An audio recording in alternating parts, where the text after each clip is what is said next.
Adventurers, welcome back to the Elder Scrolls Lorecast. This is your host, Tom, or Robots. I'm here with Lotus of Doom. And Lotus, we have the Elder Scrolls 1 arena to wrap up today. We're going to try and get through the rest of the main quests as best we can in one episode.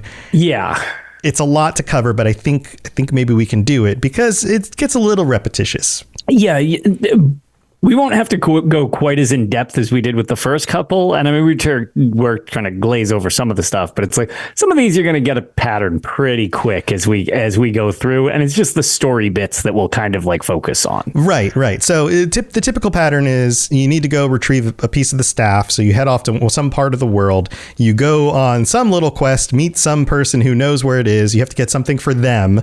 You bring it back. They're like, okay, well, now we know where the staff is. Then you go to that dungeon, you do that dungeon, whatever perils are in that dungeon, you get the staff, and then you move on to the next one. All of this begins with usually a message from Rhea Silmain, who is, sending words into your brain, and then ends with another message directly to your brain from Tharn himself, yes, who's like threatening you or whatever, saying, I'm going to send more bad guys to go take you out or whatever. Right. So that's the kind of pattern. So now that you know the pattern, we can kind of go over the details and just kind of take you through this. So last time we talked about the beginning of the quest and the first place that you go to, the dungeon that you went on. And we started with the Imperial dungeons, which you get out of, and then Fang Lair.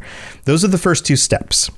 Yeah. Next, we have to move on to Labyrinthian, which is a name you might recognize. A lot of these places you might recognize. Labyrinthian. Yes, Labyrinthian is super common to not only Skyrim, but like this has been a long staple of the series as an important place. Right. So yeah, you might remember it from Skyrim.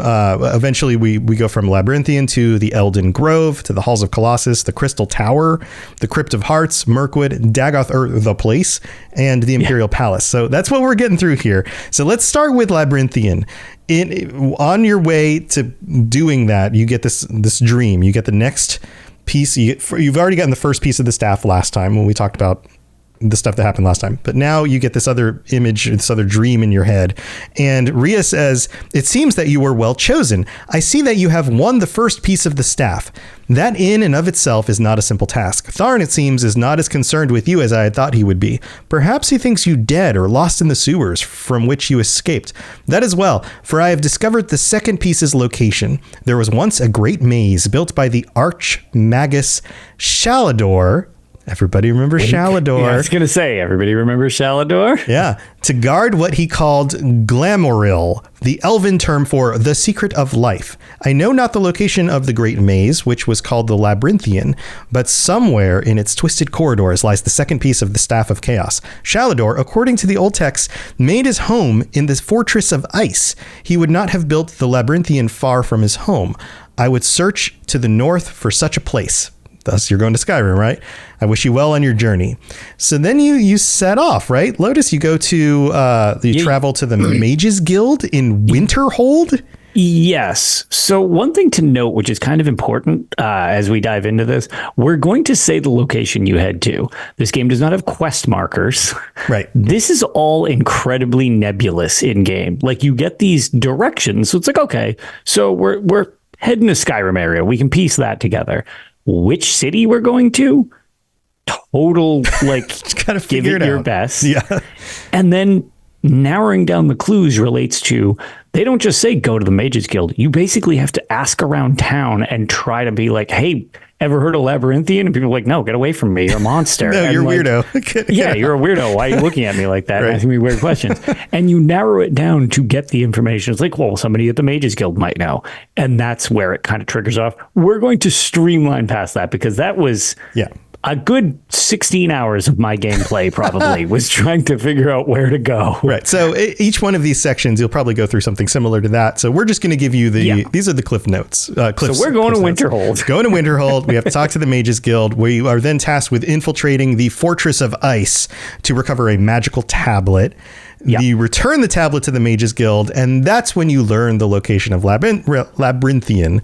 You go there, you go through the dungeon. All of these dungeons are gigantic. They're a lot bigger than current day designed game dungeons. With minimal direction. The Mages Guild also tends to be kind of jerks in the older games.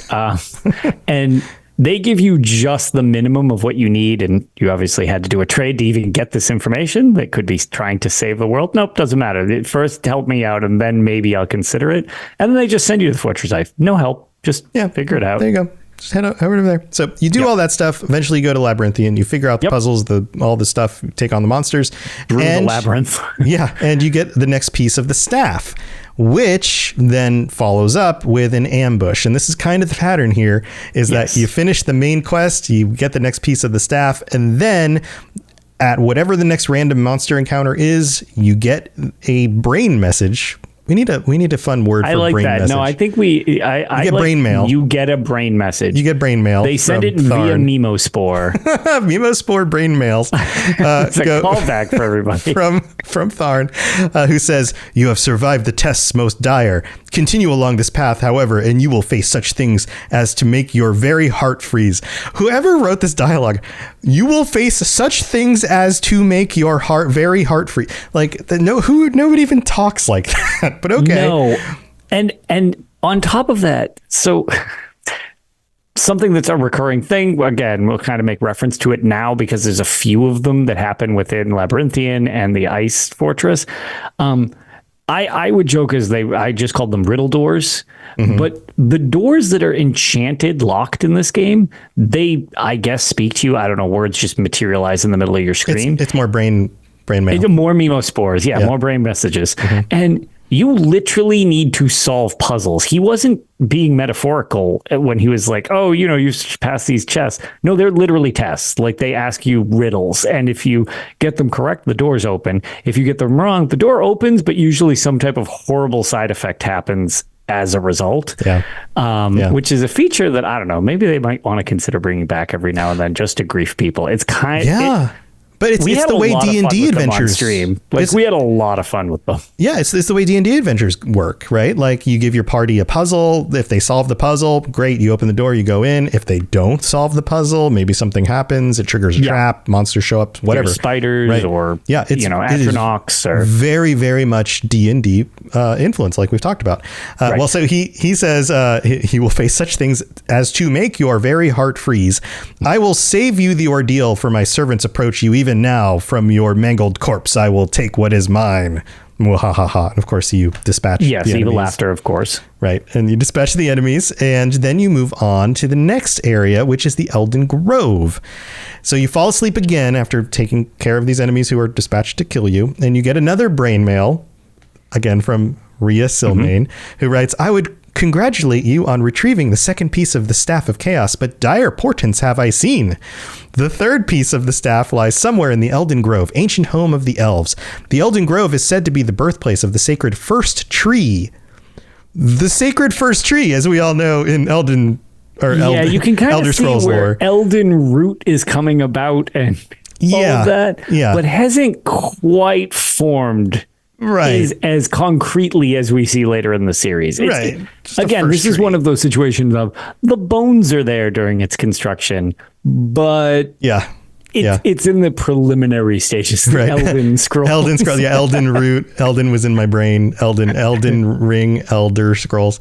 But anyway, she goes on and says, that which gave life to all the forests on the continent of Tamriel. Its location has been a closely guarded secret. So guarded, in fact, that many believe that even the elves have forgotten its true location. Considering that there are only 3 provinces that hold any of the elven people, your search should not be too difficult. Find the Elden Grove and recover the third piece of the staff. I wish you well on your quest. And clearly there are elves in all the provinces, but 3 that are home to elven They're referring to the groups. 3 homelands, and on top of that, I mean, if it's the first tree and it's what becomes Elden Root, kind of funny if everybody's just like, hey, where'd Elden Root go? And just have no clue. Just like a major city. Keep track of like, this. It's like, oh man, I lost it. Right. So, all right. So you're visited with the brain mail, and then you travel to Elden Root in Valenwood, right? And you meet Queen Ulandra, who gives you a task of infiltrating Selene's web to retrieve a gem. You deliver the gem to Elden Root, back to Queen Ulandra, and then you discover the actual location of the Elden Grove. You travel to the Elden Grove, and you find the third piece of the staff by, again, doing the dungeon, the puzzles, all the stuff that happens there, right? Anything you want to add in about any of those adventures? So the big one that I would like to mention, which is interesting because it's less about, we did the quick Elden Grove thing, around Elden Root and stuff like that. But Selene's Web is another thing that has come up, as Selene is a long-standing character in the series. You encounter Selene in Selene's Web, the dungeon in Elder Scrolls Online, as well as you deal with Selene again, the Forest Spirit, in another dungeon, which is sort of Selene's Web 2, but it's called the Lair of Marsalok. It's another interaction with her. So Selene has been around for a very long time. Also, Selene's Web's a little weird. Again, not to gross anybody out, it's very spider heavy in game. And there's a lot of really weird art on the walls in Selene's Web. Okay. Yeah, so it's a strange place. I don't know if the art team went a little weird with that one, but there's some interesting bits with that. But yeah, it's just very foresty. And, it's kind of neat that another staple, Selene, brought back in the series, has been there since the very beginning. Yeah, good on the ESO team, because they like, if there's something that pops up in one of those expansions, or even if you're new to ESO and you're like, where did this come from? There's a huge chance that it comes from one of these older games. And they've just expanded on it and updated it in a way that makes sense for a modern game. Yeah. So you get done with that. You get the third piece of the staff. And of course you are ambushed again. And Jagar Tharn brain mails you and says, why do you choose to align against me when it is obvious that I will destroy you? Even as each piece of the staff comes into your possession, it becomes easier to find you, and I have done just that. Face my creatures if you dare. I am through toying with you. Because he was just joking around previously, I guess. Yeah, typical like mustache it's a typical twirling evil villain thing. Like, I was just toying around with you. Now to leave this elaborate contraption that will kill you as long as I'm not here. So I'm going to go do something else. Yeah. In this case, here, fight my minions. I could totally kill you, but I can't be bothered right now because I'm too awesome. Right. So you take care of those minions, and now you're off to figuring out where the Halls of Colossus are. So you go to sleep again, and you get another brain mail from Rhea, who says, you have done well. I had thought you lost to me. Again, it was strangely phrasing these It's almost like Old English, but not quite. Yeah, it's that weird like it's like somebody writing as if they want to be speaking Old English. Right. Yeah, like they watch some shows on the BBC and we're like, "Oh yeah, I can write dialogue that sounds like that." The third piece of the staff is yours. Rumors have been whispered about in the Empire. I think Tharn senses that the pieces come together. You must take care to not be discovered by him. Your death would be most unpleasant. I have divined the location of the fourth piece of the staff. It lies in the Halls of Colossus, a structure built to honor a race of giants, though none have been seen in the land for ages, specifically. It is said that the Halls of Colossus sat perched on a cliff overlooking the Great Divide, which is along the southern edge of Tamriel. Perhaps the halls are near that coastline. I only wish I could offer you more. Fare thee well, my friend, and find this place for the sake of our loved ones. Basically, it's just another vague idea of where to go. Good luck. Yeah, it's like, well, figure it out. Yep. So you end up going to Corinth and elsewhere, and again talking to a mages guild who send you on this errand to go to the Temple of Agamanus, or Agamanus. I don't know the best way to pronounce that. and you are to retrieve a stone tablet, which is another callback that they used in ESO during the Elsewhere stuff, where they revisit the Halls of Colossus, the stone tablet, all of that stuff, right? I loved this callback because this is basically a weird reimagining of this story in the Elder Scrolls Online. It's a different take on it, so it's not exactly the same story, but I did not know that at the time because I played Arena after Elsewhere, like in Elder Scrolls Online. Yeah. So finding out that it was literally a reinterpretation of this like quest was like mind blowing at the time. I was like, oh, you literally came up with a different scenario with a similar plot from this, which that is a deep cut. Right. And Abner Tharn being related to, this Tharn. They're both Tharns, right? Jagar Tharn. So you go to the Temple of Agamenus, you deal with that dungeon, you get the stone tablet, you return to the Mages Guild, and then you find out about the location of the Halls of Colossus, right? So I believe the tablet helps you discover that location specifically. Yeah, they decipher it, if I remember correctly. Right. And that's what, when you're dealing with the Mages Guild, a lot of times when it's getting a scroll, getting a tablet or something like that, it's like they get the information they need and like decipher what they're looking for as well. And then it's like, okay, here you go. Yep. So, of course, you go to the Halls of Colossus, take on the dungeon, get the fourth piece of the Staff of Chaos, and then you get another brain mail from Jagar Tharn. Is there anything else you want to note before we do the next brain mail? No, this one's pretty straightforward. The monks were kind of interesting. The only thing I'll say, which I have no idea if this is related, it was just, I remember this bit from stream in the halls or in the Temple of Agamenus. Everybody, well, I would assume most people know, or look it up if you don't, the Wabbajack, Sheogorath's staff. Yeah. And it's the same entrance to the Shivering Isles. It's that like three-sided screaming face thing. On a stick. Yes. On a stick. Right. The tapestries in the halls of in the Temple of Agamenus look like a three-sided screaming face. It's just much more potato shaped. So we of course made fun of the art because, it's pixelated. There's only so much they can physically do. Mm-hmm. So like we just kind of referred to them as potato monks. But I have long wondered if like that three-sided face had something like, oh, that's a cool image type of thing out of pixelation, like, and it formed into like the staff or something. Because if you actually look at it, it's oddly similar in just like aesthetic to it. And I found it originally kind of fascinating when it was just on the tapestries in the hall, because Sheogorath didn't exist in Arena yet. Right. There's references to a mad god, I believe, in Arena, but it's not Sheogorath. It's not, or at least it's not named that. It's not a direct connection. There's really not Daedric princes just yet, really. It's certainly not in the way we think of them. Right. So you can see like the core nugget there. The bones of things that developed later. Right. A mad god. That's a Daedric prince. Oh, it's Sheogorath. Oh, he's mad for a reason. He used to be Jiggalag. Yada, right. Whatever. And then, and here's the reasoning. And then now there's this Grey March, and like it goes in and they fill it out over time. But originally it starts with kind of a small concept. And some of the Daedric princes literally spun off into new Daedric princes as they went along. Yeah. Like Hircine wasn't an original Daedric prince, really. Right. One of the newer ones. Yep. We've talked about that a lot. Yeah. All right, so you're ambushed again, and you get another brain mail from Tharn, who says, "It is obvious, whoever you are, that you are a cunning and worthy foe. It seems that Rhea chose well, even if it was her last act. I will not insult your intelligence with further digression. My minions soon approach, but I will not consign you to the dark door of death.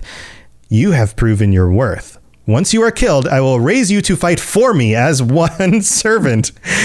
And there's a typo there, right? Like, as one of my servants. Give in to me now, and I offer you everlasting life. You can see that like his opinion of you is changing over time. So that's fun. Yeah, you're becoming more of a threat, and like, no, I could still totally stop you. I just haven't yet, but these minions will do it. Right. And it's like when they die, it's like, well, yeah, you're a nuisance. Send these other generic minions. Now, granted, in game, the minions get substantially more problematic as you go, because they are amped up, and the level scaling in this game is much more aggressive. So right, but he becomes more and more impressed as you accomplish he's greater feats. Starts trying to actually take you down rather than referring you to, I mean, he still insults you, but it's less like, you can tell it's more of an insulting to try to still appear intimidating and less of just like, I don't really care about you. Right. You really start to get his attention here. So you move on from that quest to trying to locate the Crystal Tower. It starts again with another brain mail from Rhea, who says, "You have recovered the fourth piece. I honor your bravery. Listen closely now, my friend, for Tharn has begun in earnest to look for you. Do not fear. He does not know your true identity, but he can sense the staff's power. With 4 of the 8 pieces, you stand out like a lantern at night. I urge you to caution. The 5th piece of the staff lies in an ancient stronghold of sorcery called the Crystal Tower. It was said that the southern tip of the Dragon's Teeth, which stretches from the ice-covered mounts of High Rock to the wooded forests of Valenwood, could be seen on the horizon from the top parapet of the tower.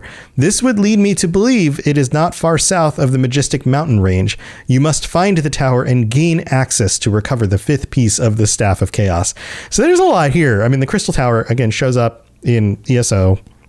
It's a main piece of the lore that comes up. This idea that there's this mountain called the Dragon's Teeth that goes all the way from High Rock all the way down to Valenwood. I don't think that shows up. I think that's probably the initial basis for the Dragon Tail Mountains, yeah, but we don't actually have a mountain range that runs basically the entire north-south span of the continent. Yeah, I my assumption is it's just a little more generous. Yeah. But yeah, it's some of the original map forming type of thing. Yeah. So you travel south, because she basically says, go towards the bottom of the mountain range, go south. You end up on Somerset Isle, which is separate from the continent. Indeed. At the Mages Guild in Lilandril.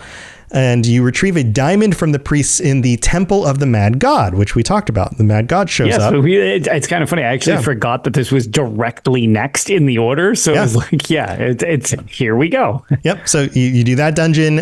You return the diamond to the Mages Guild. They then figure out where the Crystal Tower is. And then you recover the 5th Staff of Chaos piece from the Crystal Tower. And you get another brain mail from Tharn. Anything you want to add into that part? So the only thing I really want to add is just like some of the art in the Crystal Tower. One, the Crystal Tower being in game was another really cool thing, because that has been very important to the series and the importance of the Crystal Tower. But I just remember again, there's only so much you can do with pixelated art. It is rough on the eyes in there. Some of the floors, they're snowing, which is weird. I assume it's supposed to be like this otherworldly feel. Yeah, even in Arena, the Crystal Tower spans dimensions. Right. And they definitely follow through with that in ESO.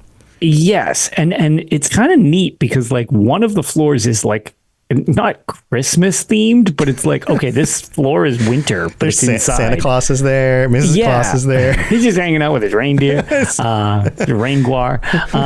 But like, yeah, it's definitely got as you go from floor to floor, they have like a strange feel from floor to floor. The other thing, which I always find funny, this is the best example I have. Sorry, this is only for the video people, but here's the mouse pad that comes with the special edition of Arena, which I keep this thing usually in a little baggie because there's like very few of them left in existence because they're so old. Yeah. But if you look at the map, so you can do a digital version if you're interested in this, Somerset is actually spelt differently in Arena. It is Somerset, which I remember finding very interesting. And it became, I mean, I guess it's pronounced the same, but it is spelt overtly different than it is in later games. Right. Like they got creative with some of the spelling, like elsewhere, but that's stuck. Right. Yeah. Elsewhere being is a very amusing joke. Right. So you get this other brain mail from Tharn who says, "I have underestimated you. That is clear. You have not only defeated the useless creatures I have sent against you." Again, why would you send useless creatures for such an important mission? But managed to survive the Crystal Tower, a feat that in and of itself could be legend. It is sad that I am forced to destroy you. Prepare for my minions arrive. So at this point, he's like super impressed. He's like, "Wow, you took on the Crystal Tower? All right." Yeah, like, man, here's some more mediocre minions. Here's some more mediocre minions to take you out because I'm super impressed by you. That'll get you. All right. Well, we've got 4 more places to go, but before that, we have to go thank our patrons. So don't go anywhere. We will be right back. This is Hermes Morak, Dragonborn, and you are educating yourself to the Elder Scrolls Lorecast. All right, here we are in the middle of the show. This is where we get to thank our patrons for being such awesome supporters of the show. If we are helping you get through your workday, through your workout, your drive to work, any of that stuff, then please go check out patreon.com/Elder Scrolls Lorecast. There might be things you like ad-free episodes across the entire almost 300 episodes we're at now. You've got t-shirts and stickers. You can join us on Patreon chats where we're going to talk about potentially an Elder Scrolls TV show if everybody wants to talk about that next week. Plenty of time to sign up. So go check that out. Also, you can get shout outs for signing up, like Axel Blades, who signed up this last week. Thank you so much for joining us. So glad that you are here.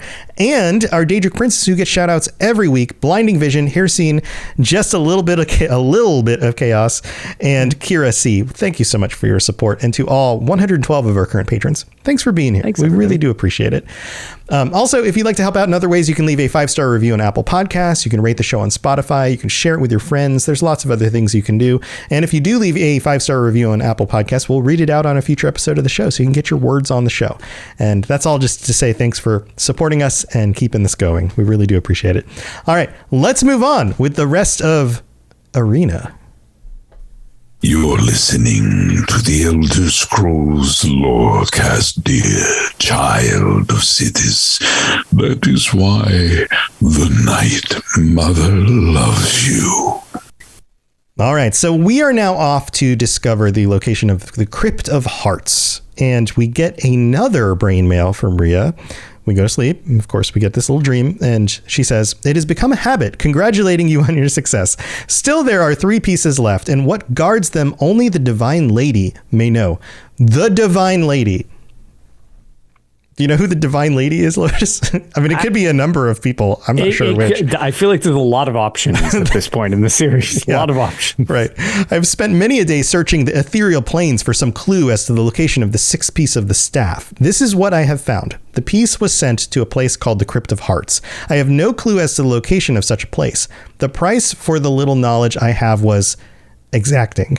Still, only 3 provinces remain that can hold these last pieces. It can only lie in one of these 3. Good luck. So she very much confirms here that, like, no, you're going to every single province. That's kind of what's happening here. Yeah, like, okay, well, we've gotten to the point of the ambiguity being behind us. So we got 3 more provinces. Right. So it's one of those 3. So good luck, right? Conveniently, the Staff of Chaos is broken nicely into a place for each area of the map. As long as each province has its own thing, it'll give you a nice world view of the situation. Right. So you travel to High Rock and you meet the Brotherhood of Set, or Seth. It's spelled Seth. Probably pronounced Seth. Yeah, I don't know. I was calling him Seth as well, assuming but I have no idea, as I don't ever remember another encounter with the Brotherhood of Seth overall. Yeah, of do any you importance. think Set eventually is connected to the Tribunal and to Would be what's his face? Why can't I think of his name? Sothasil. Sothasil. Yeah, Sothasil. Sometimes it's called Set, right? It could be. So maybe that evolved into Sothasil. Yeah, maybe in it some way. evolved into that.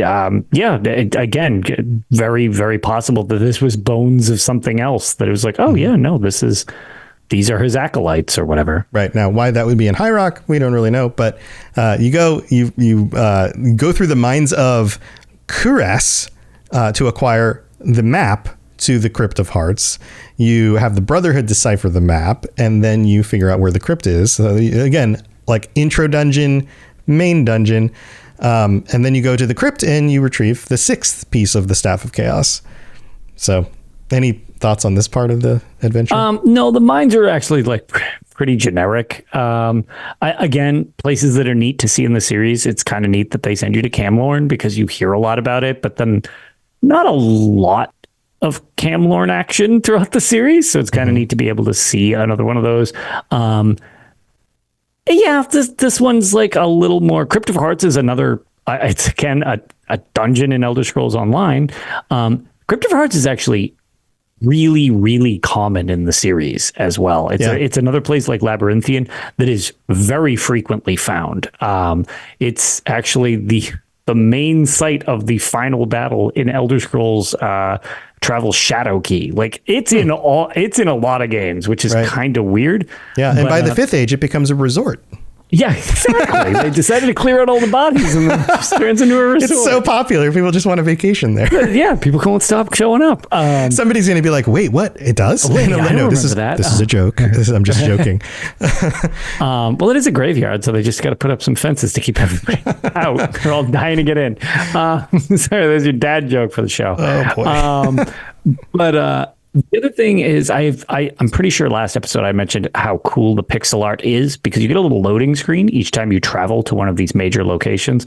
I particularly love the Crypt of Hearts art. It's pixel art. So do yourself a favor and look up the Crypt of Hearts pixel load screen intro thing from Arena. I just think it looks really awesome. Yeah, there's like a gargoyle really cool and a skull over the door of them. Yeah, it looks so cool. Yeah, that's pretty cool. Also, I want to call out chat.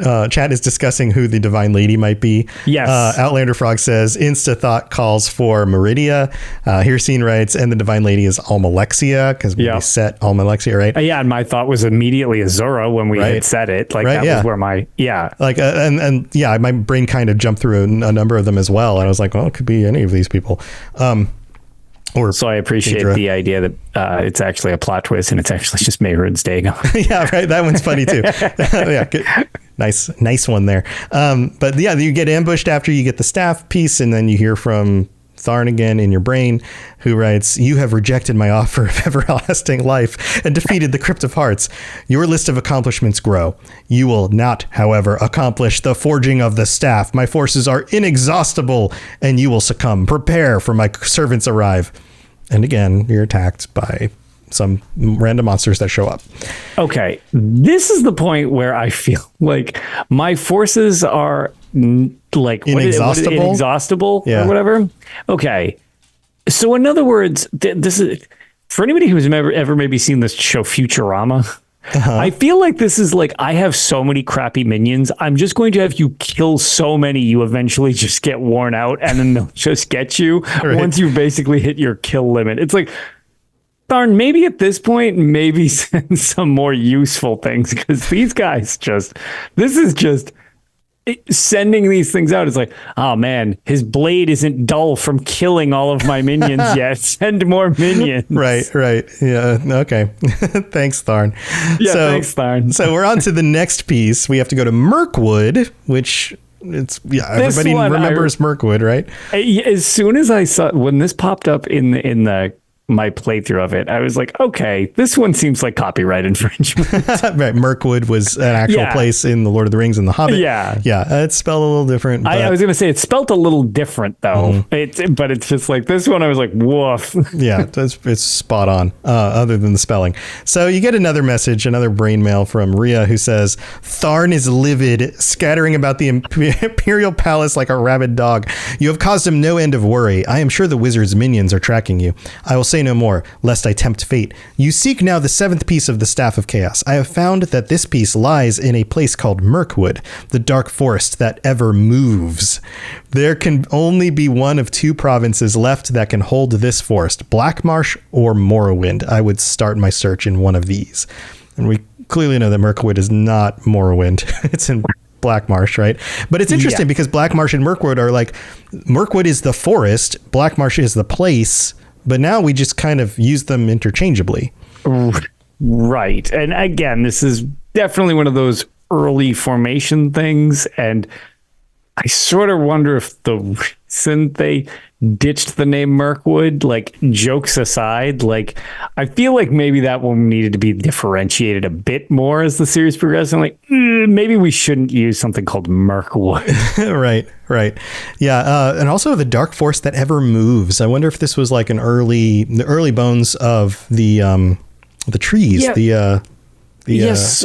So this is a weird one because like it sort of implies the Hist. Yeah.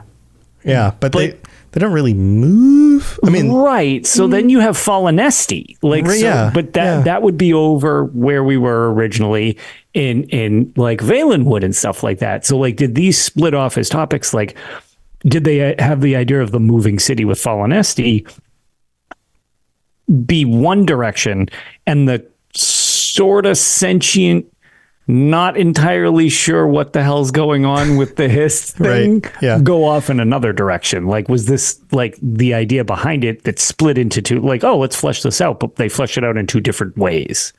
Right. Maybe. Yeah, Like, I again, could easily a lot see of these that. could be ideas that, split off into multiple ideas in the future. Right.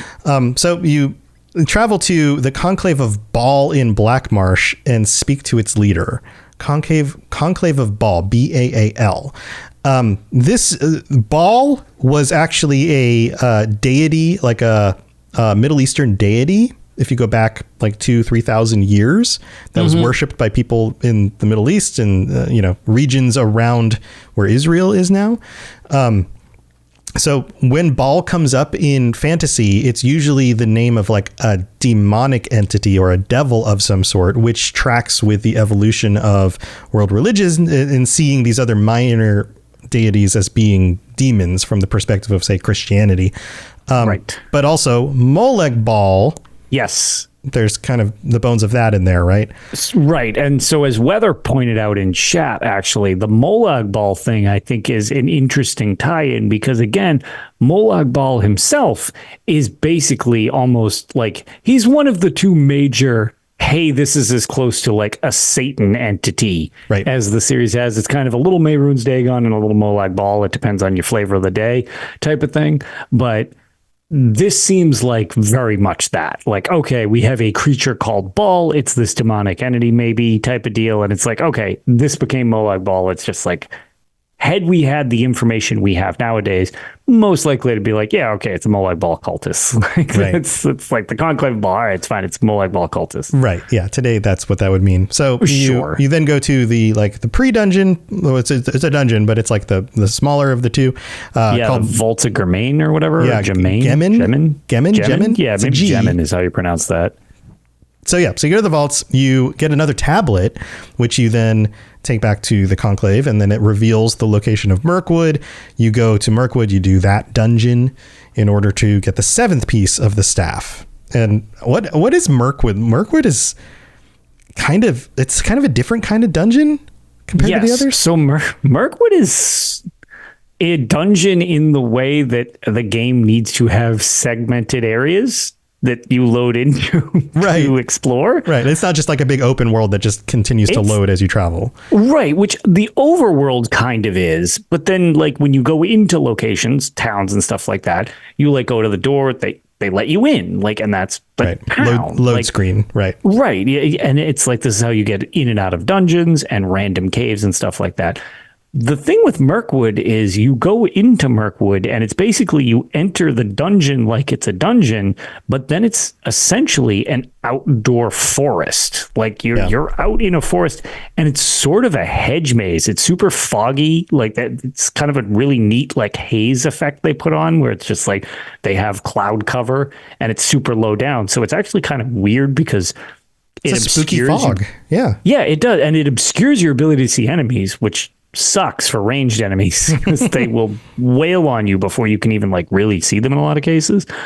But yeah, it's essentially outdoors and the walls that contain you, because again, it's a dungeon, not just like an open It's not plain just an that goes open on forest procedurally with generated trees. Yeah. It's literally just like a giant hedge maze. Like Yeah. you just find the hedges and press yourself against them. And that's generally how I have to figure out Right. maps. Take the first You fill left. up the- Always take the first left, and then just Yes. work your way through until you get somewhere. Yeah. And that's just it. And with filling out the maps in this, it's like I would pick a side and I would keep one shoulder to it and loop and try to fill out the map.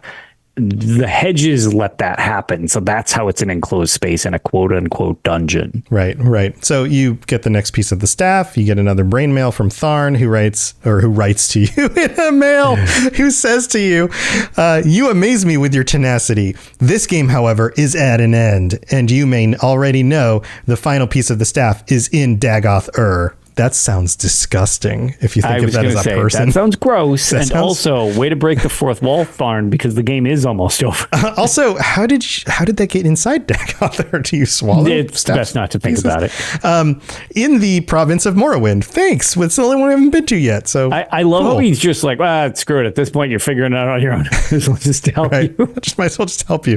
The information is useless to you, for none know the entrance to the volcano. Oh, it's the volcano. Good, cool. And even if you survive the creatures I have sent against you now, you will not survive its depths. I bid you farewell. Then he says your name in your player character name. Yeah. You have been a most worthy opponent. So he's like, all right, you're not going to do the next one because it's a volcano in Morrowind. Good luck. Yeah, I like... I will say this one I particularly remember enjoying because it's like, yeah, no, there's no way you can do this. So, it doesn't even matter that I tell you that it's in Dagoth. And it totally doesn't. You'll never find it, even though you found all these other places lost to time that nobody has found for millennia. Mm-hmm. Yeah, you didn't find any of those and brought you here. So anyways, it's in this mountainside in Morrowind, but you're never going to find it. Nobody knows the entrance, so it's fine. Like, whatever. So you go to sleep, you get another brain mail from Rhea, who says, I would take no chances, for Tharn has no mercy and will attack the moment he perceives the staff reassembled. You must be swift. To the northeast lies the Fire Mountain, Dagoth Ur. I'm so glad they renamed the mountain.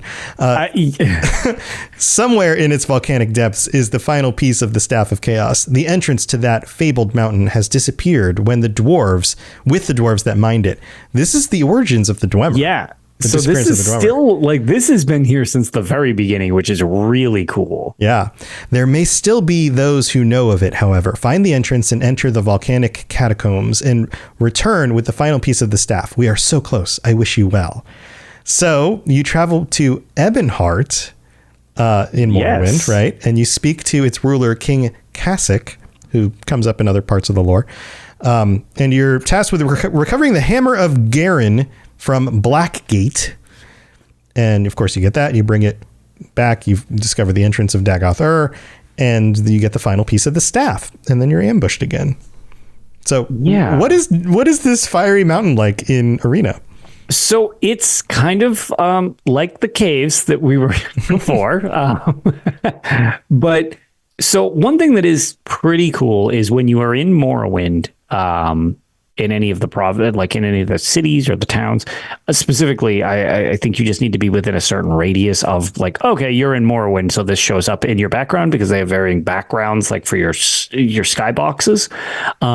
When you're in Ebonheart, you can actually see the volcano like there. It's just chilling and it's just like constantly erupting, which is kind of cool looking. Again, no influence from Lord of the Rings.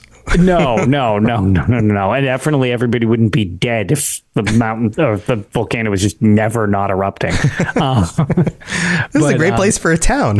Let's just settle here. Right outside it.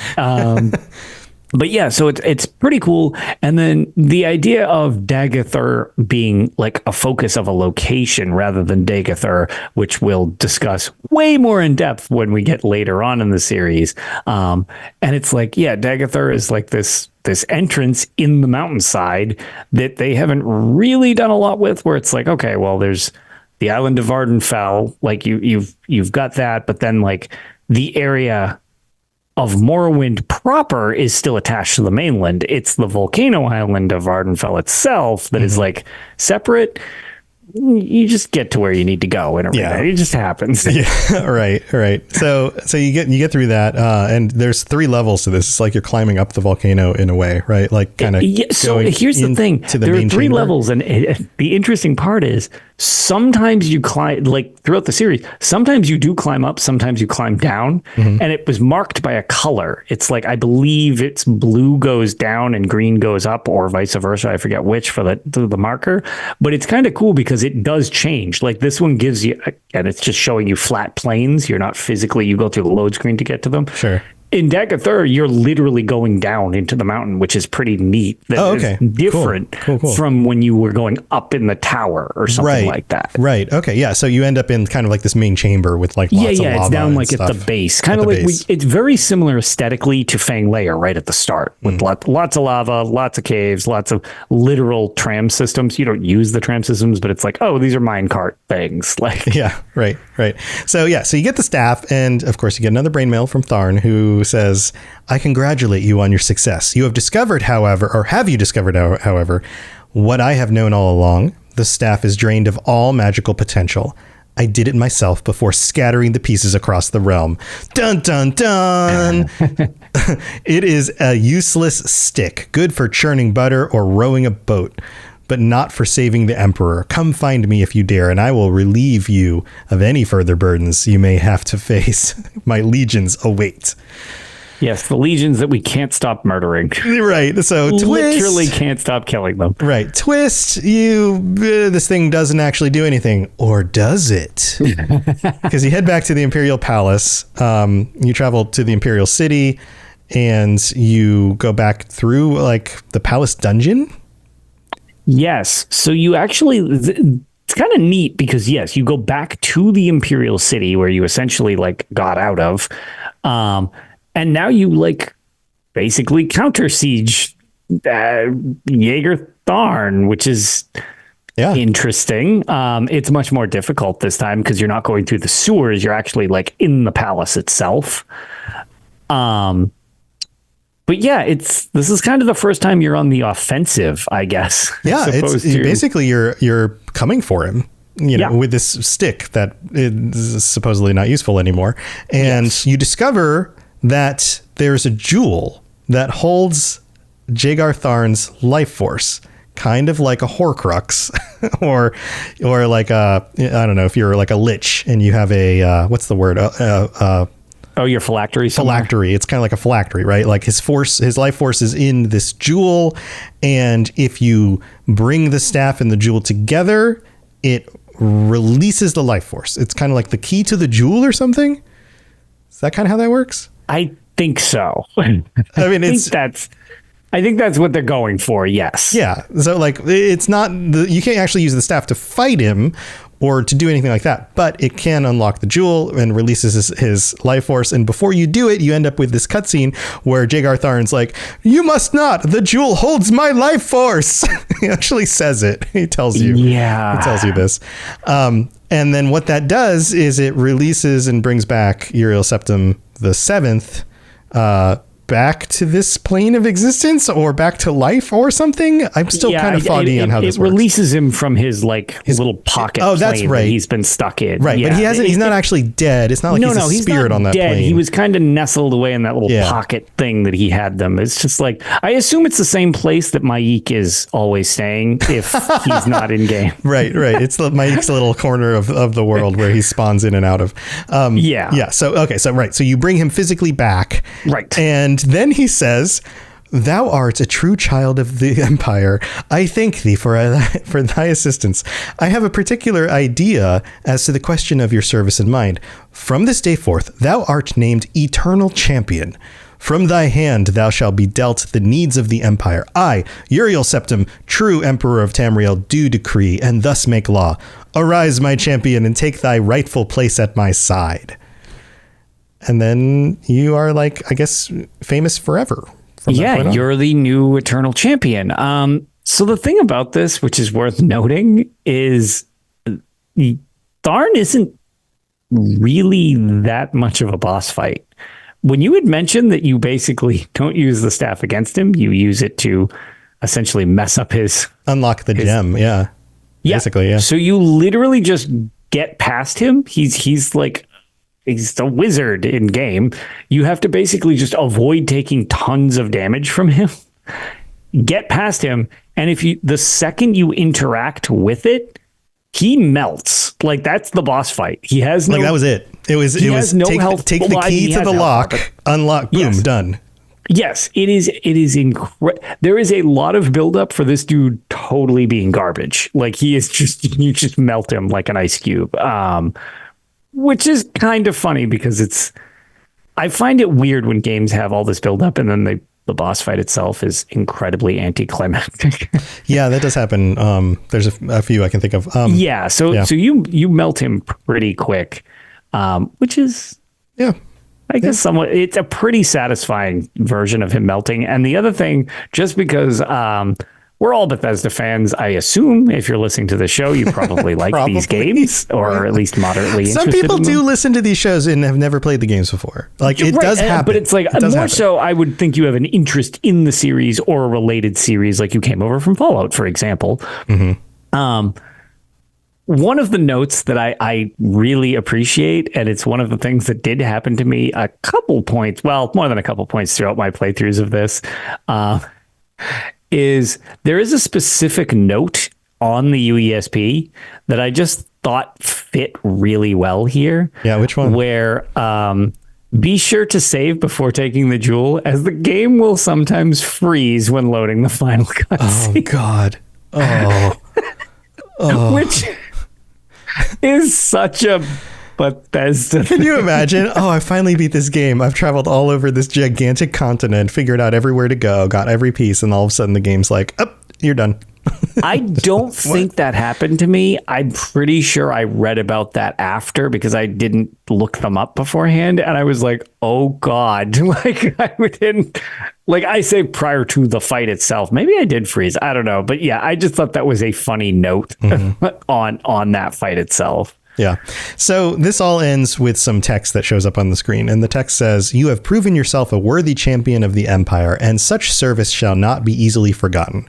Hang not your sword above the mantle, nor place your spellbook upon the shelves. Many such adventures still await your hand. This was but a chapter in the story of the Elder Scrolls." And I mean, I guess that's true. I mean, they made a game, and they put a little ending on here to say, like, well, maybe there's going to be more in the future, and there were. There sure were. There's a bunch still. So that's actually pretty cool. You know, like, for all the jankiness we talk about, and this being, an early / mid 90s like RPG, Absolutely, with the limitations of PCs at that time, it really does have a lot of stuff that still works out, especially some of the stuff the stories, the continents, the locations, the mysterious nature of the world, and some of the dungeons and locations you go to. There's a lot here, like the Empire, Uriel Septum, this idea of like wizards trying to gain power, like a lot of these themes, a lot of these places, all of this stuff really does set kind of a nice foundation, as silly as it might seem in retrospect, for the stuff that we have today. Which is pretty cool. Like, it's really neat to see the way this stuff evolves. Yeah, and it can be tough to go back to some of these old games for sure. But I've enjoyed going back as much as like people enjoy watching me suffer through some of these, especially because I don't really play them in a logical way of like, oh, I'll look it up and see how to streamline this. It's like, no, I know everybody's entertained by me trying to figure these out. Yeah. But right. Just like you would have back when they came out. Yeah. Exactly. Mm-hmm. So that's some of the charm of it. But it's just like when you find, or at least for me, when I find the connections from one game to another, or, hey, this is an interpretation of something that hasn't been around since Arena or Daggerfall, or this is a pull from, Battlespire or Redguard or something. I found that fascinating because the series has a lot of things that have persisted over the years, and the things that have evolved into other stuff I find really cool in a different way. And it's why it's just like, it's so cool, because oftentimes you won't have a series functionally be active for so long. Like 30 years is a long time for a series to exist. Yeah. And it's like, as of this year, Elder Scrolls as a series is 30. Yeah, it's 30 years old. That is crazy. Wow. Like, a significant portion of the player base was not alive when this game came out. Was literally not alive. Yeah. That's... I was alive, but I was in grade school. I was alive, and I was no longer in grade school, but we don't need to go into that. That would get some age differences. Yeah, and in retrospect, I kind of sad that I missed out on it. I remember going to PC stores or game stores and seeing like the big PC boxes on the shelves, and not having a lot of spending money. Like, there were the games that I could afford and I would play, but there were a lot of games on those shelves that looked really cool that I just couldn't have tried because I just didn't have the money to buy them, or it wasn't my birthday or whatever. Yeah, for sure. And I would have loved this game back when this came out. I was absolutely the right age to be like diving into the stuff and loving it, but I was playing other games and I just didn't know about the series yet. And it wasn't until much later, but I'm glad that it exists, and I'm glad that it had enough in the bones of it to create a lasting series that evolved into things that became truly great stories with really interesting places. And, as silly as it seems in retrospect, it is still a good core beginning for something. Right. And if you look at it relative to the time, it was really ambitious. Yeah. And oftentimes, and it's why I always kind of make exceptions for some of the like joking, like, is it a bug or a feature? The reason that I constantly am okay with some of the jankiness to these games is because of how ambitious they are in so many different ways. Because it's like, even compared to other games where it's like, oh, well, look how big Grand Theft Auto is, or The Witcher or whatever. And I'm like, yeah, no, I like those games too, but for a different reason. I can just barge into some random person's house and just start mucking up their plates and stuff. And it's like, that's... Yeah, it's wonderful. It's wonderful to have a game where it is that interactive. Yeah. Yeah, and originally it kind of became more, that type of thing in a big open world, whereas before the world was just unparalleled huge, like just nothing compared. We haven't even gotten to Daggerfall, which still I think is like the third biggest game in history or something like that. It's pretty massive, yeah. Scale wise, it's like, that's madness. Like this game came out so long ago. Yeah. So speaking of Daggerfall, we'll be moving on. We'll be moving on to the rest of the games in the series. I guess we'll go in order. I guess we'll go in release order. Yeah, we should probably go in order. Yeah, we'll go in release order. So we'll be covering that stuff coming up. And thank you so much for tuning in and being here for these 2 episodes about Arena. And I hope you're excited about a look at some of the other things and some of the stuff that shows up in the other games, that shows up in the later games like Skyrim or ESO or whatever, and the origins of that stuff. Because there's still a lot of things in the Elder Scrolls world universe of stuff that we hasn't by the time of Arena wasn't even a consideration. They had no idea. Right. Yeah. So, well, thanks for being here, everybody. Chat. We love the conversation and all the comments and everything. Thank you so much for being here as well. And Lotus, you have anything else you want to share before we head out? No, I was going to say, I just hope everybody enjoyed the recap. Lots going on in Elder Scrolls Online at the moment, both good and kind of a little awkward with a pretty major bug. And they're fixing it and they give people rewards and stuff. And that's why it's got a lot of good side effects as well. So Random page. Oh my God. We're going to cover all that this weekend, ideally, on what do you call it? On Tales of Tamriel. So that other show. That. Yeah. And that other show that I do that for some reason I couldn't think of the name for a second. So, but yeah, other than that, that's pretty much it for me. And also, Hircine reminded us of the random page. I always forget the random page. Thank you so much. Forget. Yes. Hircine is our number one reminder. Right. He is the god of the hunt and the god of the random page at the same time. He's the god of the hunt and the god of the random UESP page. Right. So random page, I just hit the button. This is from Elder Scrolls Online. It is a character named Baileet, Baileet. Baileet is a Redguard warrior and member of the Fighters Guild who can be found in the Guild Hall in Sentinel. They're a female. They have 39,959 health. They are all right. Pickpocket medium, which I think is medium difficulty to pickpocket. Yeah, medium difficulty. Yeah. Right. And they do have a little bit of dialogue. This is the only dialogue the character has. Okay. It says here, she talks about armor. There's nothing as miserable as wearing heavy armor in the desert heat. I was born and raised here, but that doesn't make it any more a comfort. All right. That's it. She's just one of those characters that wanders around, and every so often she'll say a thing if you try to go talk to her. She's clearly a tank with 39k health and affinity to heavy armor. Or actually, maybe she's a medium armor tank. Yeah, well, she's got a metal cuirass on her outfit. Yeah, and what looks like leather pants with like some metal plating in it. So she's a little tanky. Yeah. So that's Mayleet, our random page. Thank you for the reminder, Hircine. Go check out Tales of Tamriel. If you are into the Fallout show, go check out the Fallout Lorecast if you haven't checked that out yet. It is exploding. It's ridiculous. It is at the top of the Apple podcast charts for both video games and leisure, which is the parent category for video games. It is just ridiculous. We're up there with like Critical Role right now. It's amazing. So if you want to see what the buzz is about and we'll learn more about the Fallout world because you just watched the Fallout TV show, maybe you haven't played the games, go check that out. Lots of cool stuff. If you're looking for other stuff, I do a bunch of other shows, and there's a bunch of other creators on the Robots Radio Network at robotsradio.net. You can check out all their shows as well. So if you're looking for more content to listen to, there's plenty. We've got lots of awesome shows for you. So thank you for being here, everybody. Chat. I love all the conversation, and we will be back next week. I'm talking too quickly with our patrons to talk about what an Elder Scrolls TV show might look like if they agree to talk about that, which I would imagine they probably will. So we'll be back next week. We'll see you all then.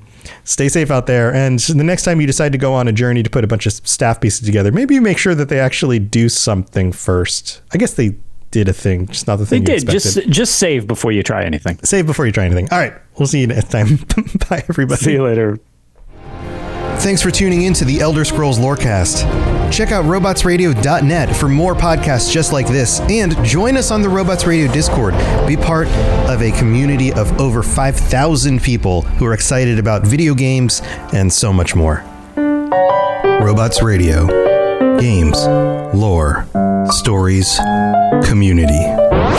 Just press play.